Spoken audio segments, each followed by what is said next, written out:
Putang ina ka, hindi ka nakikinig. I will kill you. Sa awa ng Diyos, wala pa akong pinatay ni isa.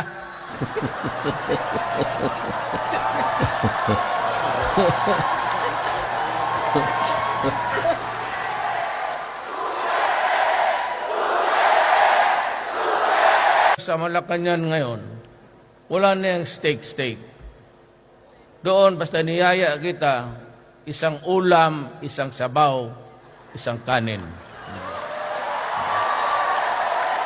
Ang anya lang tayo. Ni minsan, magna 9 months na ako plus. Ni minsan, magtanong kayo, ni hindi ako pumirma ng allowance. Kaya, ang aking sweldo is 130,000. Dalawa ang pamilya ko.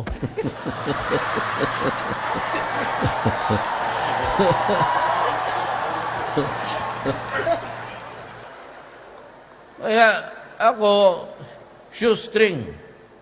At ako umuwi, nagko-commercial flight ako.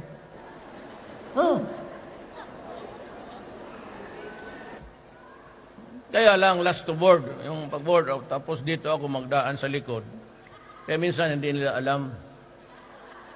Kasi kung malaman, kaya ng isang panahon, nagtakbuhan sa likod lahat, ang eroplanong lipad, gumanon. Akala mo, mag-take off na naman. Oh. Nasa taas na tayo. Ang piloto, sige naman, please, ladies and gentlemen. Mahulog talaga tayo kayo rin.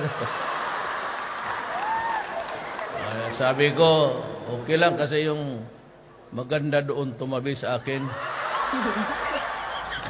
Pag mahulog tayo nito, di heaven. At least nakahawak ako ng kamay na. Huwag bumitaw sa akin. Siyempre, pati ba naman yan, kialaman pa nila.